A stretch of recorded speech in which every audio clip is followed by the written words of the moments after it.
E aí, tudo bem? Tudo.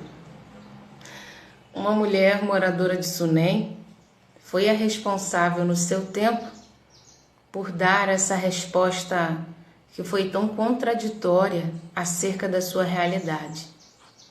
Esse registro histórico pode ser encontrado no segundo livro dos Reis de Israel, capítulo 4, versículo 26, que vai dizer que nos dias do profeta Eliseu, Sunamita recebeu dele uma palavra profética, que no tempo oportuno se cumpriu, fazendo com que ela desse à luz a um filho. Menino esse que, ao nascer, trouxe muita alegria e também muitas esperanças ao coração dessa mulher acerca do seu futuro. Contudo, diz o texto que o menino, num determinado tempo, adoeceu e veio a óbito. Só que diante dessa situação, Sunamita ela teve uma atitude inusitada. Ela pegou o menino, levou-o até o quarto que ela havia construído para Eliseu, pôs ele sobre a cama do homem de Deus e saiu à sua procura. Só que enquanto ela procurava pelo profeta, ela se encontrou com Geazi, que lhe fez a pergunta que nós iniciamos esse momento. E ele perguntou para ela: vai tudo bem? E ela respondeu: tudo bem. Essa história, queridos, é realmente incrível para se meditar. E ela é assim porque podemos nela não só extrair grandes lições de vida, mas também podemos receber dela muito refrigério para a nossa alma. Afinal de contas, a nossa vida é assim como a de Sunamita, cheia de altos e baixos. Situações que muitas vezes partem o nosso coração e nos faz sentir muita dor em relação a elas.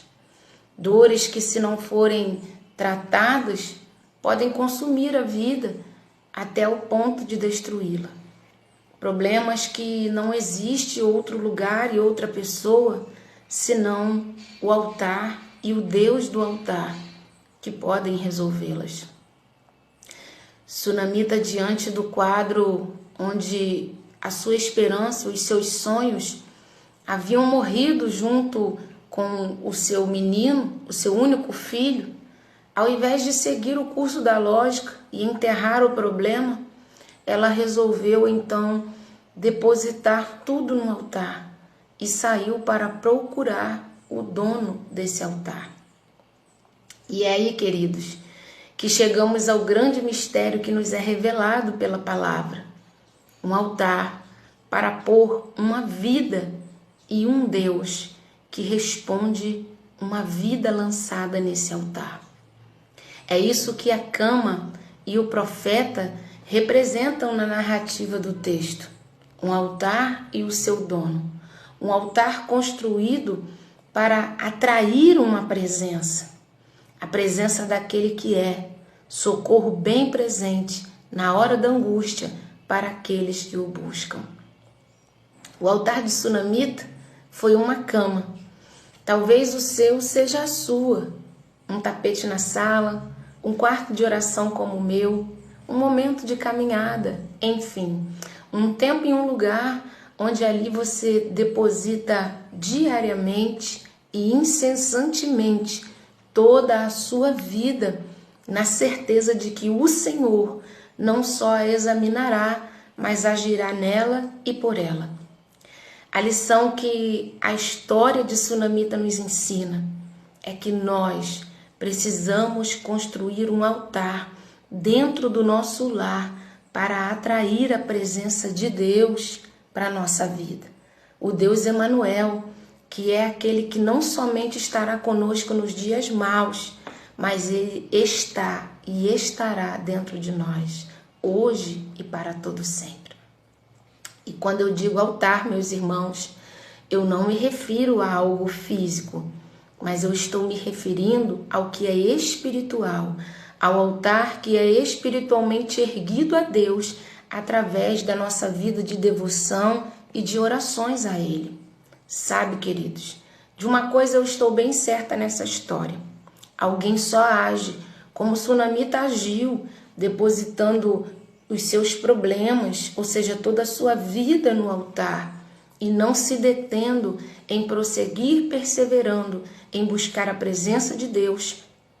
Se essa pessoa um dia já tiver tido uma experiência de viver milagre com Deus.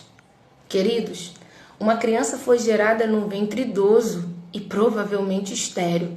Entenda, se Deus foi capaz de realizar tal feito, Ele não seria capaz de fazer um milagre impossível e improvável mais uma vez? O texto não nos afirma isso, mas eu acredito que Sunamita tenha pensado: eu perseverarei em buscá-lo, acreditando que esse milagre é possível, porque aquele que fez uma vez continua tendo poder para fazer mais uma vez. Ah, meus amados, é por isso que nada vale mais do que a nossa história de vida com Deus, porque ela faz aquilo que o bens, intelecto, títulos, cargos e até mesmo pessoas não podem fazer. A nossa vida com Deus, ela nos mantém constantemente conscientes de que temos para onde ir e temos a quem recorrer, que temos alguém suficientemente capaz de não só nos entender, mas nos ajudar no nosso dia a dia, nos desafios que nós temos que enfrentar e até mesmo nos nossos problemas. Você consegue entender agora a resposta dessa mulher a Geazi? Uma resposta de fé e não uma simples resposta para fugir de um assunto. Uma resposta de quem sabe bem que, independente do que esteja acontecendo ou venha acontecer, o Deus que se serve sempre dá àqueles que o buscam a certeza de que no final tudo ficará bem. A resposta de Sunamita a Geazi nada mais foi do que uma resposta educada.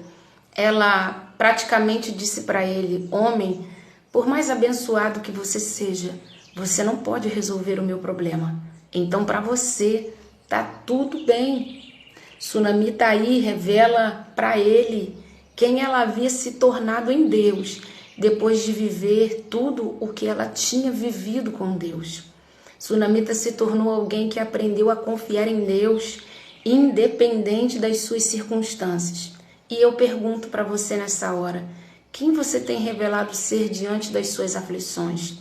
Responda isso com sinceridade, honestamente para você nessa hora. E saiba de uma coisa: ainda que a sua resposta não tenha sido como deveria ser, ainda há tempo de mudá-la. Amados, a única coisa que papai quer promover em nós e através das nossas aflições é uma fé firme, madura o suficiente para que busquemos sempre por Ele, para que confiemos sempre nele, não importando os desafios que estamos vivendo ou que venhamos a enfrentar nessa vida. Mas para isso, nós precisamos fazer como a Sunamita. Precisamos trazer à nossa memória os feitos do Senhor por nós até aqui e lançar de uma vez por todas, sem reservas, os nossos cuidados aos pés dele, depositando toda a nossa vida em oração diante dele e atraindo com a nossa busca a presença dele, porque ele, meus amados, não falha. A história termina com Eliseu atendendo o pedido dela e indo até a sua casa para resolver o seu problema. E eu te pergunto, alguma vez, porventura, tendo alguém confiado e temido ao Senhor, ficou sem resposta ou ficou sem ver uma ação de Deus? Agora eu falo por mim, mesmo com pouco tempo em relação a tantos outros de caminhada com Deus, eu tenho vivido coisas extraordinárias, coisas, queridos, que palavras não podem explicar, coisas que me mantêm firmes nele e que me ajudam diante dos desafios que se colocam na minha frente. Sabe, papai quer uma fé madura e para isso nós precisamos passar por algumas situações na vida. Saiba que se ele está permitindo que você passe pelo que você está passando, ele estará com você e sempre te dará certeza de que tudo vai ficar bem.